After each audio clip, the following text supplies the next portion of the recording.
Bonjour à tous et bienvenue sur boursicoté.com pour cette nouvelle analyse technique du CAC 40 en point matinal, et donc suite à la séance d'hier qui a vu donc cette agression de la zone des 6215 points avec donc cette fameuse remontée au niveau des moyennes mobiles. Je vous indiquais hier que suite donc à ce contact avec la bande de Bollinger inférieure, il fallait surveiller ce que faisaient les cours au niveau des moyennes mobiles.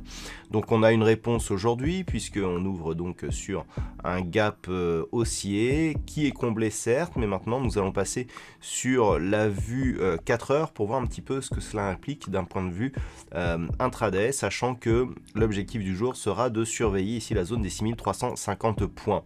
Donc en intraday, ce que l'on peut constater, c'est qu'on a une configuration similaire. On a encore plus ici cet impact de la moyenne mobile 20 exponentielle, puisqu'hier, on remarque bien ici l'attaque donc sur la zone horizontale des 6215, le rebond technique qui s'arrête en H4 juste ici sur la zone de la moyenne mobile, et ce matin, on a donc cette ouverture sur gap, on revient chercher la moyenne, mais qui semble agir désormais comme zone de support.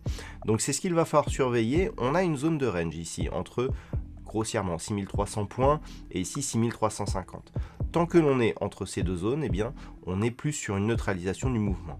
On repartira à la baisse ici sous 6300 et on reprendra un biais haussier au-dessus des 6350. Mais c'est vraiment entre ces deux zones que cela va se jouer. Du point de vue des indicateurs techniques, on est bien ici sur une dynamique de rebond relativement dynamique, avec ici les histogrammes du MACD qui remontent d'une manière assez forte. Du point de vue du RSI, on est ici dans une zone totalement neutralisée, ce qui nous indique que d'un point de vue moyen terme, eh bien, on est dans une phase de temporisation. Alors, les zones, donc comme je vous l'indiquais, 6300 points, ici pour donc la zone de moyenne mobile, et 6350. Tant que l'on est dans cette zone d'un point de vue intraday et même je dirais moyen terme, on est vraiment dans une neutralisation totale sans savoir vers où va revenir ici ce signal. Sous la moyenne mobile 20 exponentielle ici, le fait que l'on ait une ouverture mais que nous sommes, je le rappelle, en unité de temps 4 heures, cette bougie, la clôture de cette bougie ne soit pas encore confirmée.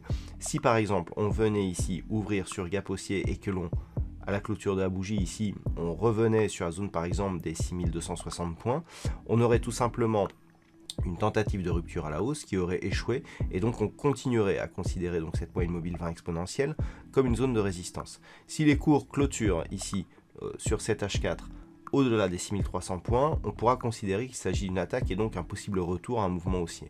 Mais il faudrait confirmer ici par la cassure de la zone des 6350 points et terminer de combler ce gap ici qui s'était ouvert et qui avait donc défini la dynamique baissière. Donc, par rapport à un éventuel mouvement de hausse, on a un premier impact ici sur la zone des 6350 points et un deuxième signal ici sur le comblement de ce gap qui interviendrait sur une zone proche des 6367 points. Si on vient à combler ce gap et que celui-ci n'agit pas comme résistance, eh bien on mettra une nouvelle pression haussière ici sur l'indice parisien. Voilà donc ce que l'on peut dire sur cette configuration technique matinale.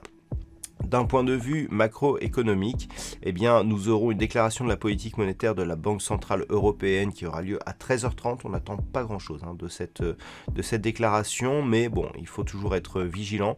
Et puis, aux États-Unis, on aura passé donc le gros des diffusions macroéconomiques, mais il reste encore les ventes au détail et principales qui seront dévoilées à 14h30, donc pour le mois d'avril. Voilà donc pour ce point matinal. Bonne séance à tous et on se retrouve dès ce soir pour toutes les autres analyses techniques du site boursicoté.com.